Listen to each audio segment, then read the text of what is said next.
নাশকতায় ক্ষত বিক্ষত metro station পরিদর্শনে প্রধানমন্ত্রী প্রশ্ন রাখলেন, দেশকে পেছনে টেনে নামানোর চেষ্টা কেন? বিচারের ভার দিলেন দেশবাসীর ওপর।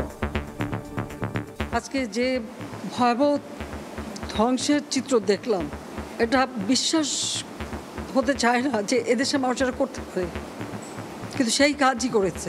এই মেট্রো রেলে কি আমি চড়বো? শুধু আমরা সরকার চড়বে? শুধু আমাদের মন্ত্রীরা চড়বে? না সাধারণ জনগণ চড়বে? সেটা আমার প্রশ্ন। যেই কষ্ট আমি লাঘব করতে চেয়েছি, এই কষ্ট আবার যারা সৃষ্টি করলো, তাদের বিরুদ্ধে আপনাদেরই রুখে দাঁড়াতে হবে।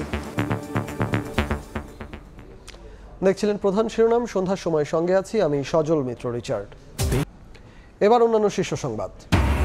বিএনপি আওয়ামী লীগ আইনজীবীদের পাল্টাপাল্টি সংবাদ সম্মেলন। সহিংসতা ঘিরে ঢালাও গ্রেপ্তার চলছে, দাবি খোকনের। ভিডিও ফুটেজ দেখেই নেওয়া হচ্ছে ব্যবস্থা, পাল্টা জবাব। 28 জুলাই থেকে 1 আগস্ট এইচএসসি পরীক্ষা স্থগিত, আলোচনা করে দেয়া হবে নতুন সূচি। পরিস্থিতি স্বাভাবিক হলে পর্যায়ক্রমে খুলবে স্কুল কলেজ, জানালেন মন্ত্রী। কারফিউ আর নেটওয়ার্ক বন্ধ থাকায় 10,000 কোটি টাকার বেশি ক্ষতি, পোশাক খাতে বলছে বিজিএমইএ। 1 সপ্তাহ পর পুরোপুরি খুলল শপিং মল, ক্রেতা না থাকায় নেই বেচাকেনা। এবং ঝুলে আছে মালয়েশিয়ায় যেতে ব্যর্থ 17,000 বাংলাদেশির ভাগ্য। দফায় দফায় বৈঠকেও মেলেনি সমাধান। আগস্টে জয়েন্ট ওয়ার্কিং কমিটির বৈঠকে আলোচনার আশ্বাস প্রতিমন্ত্রীর।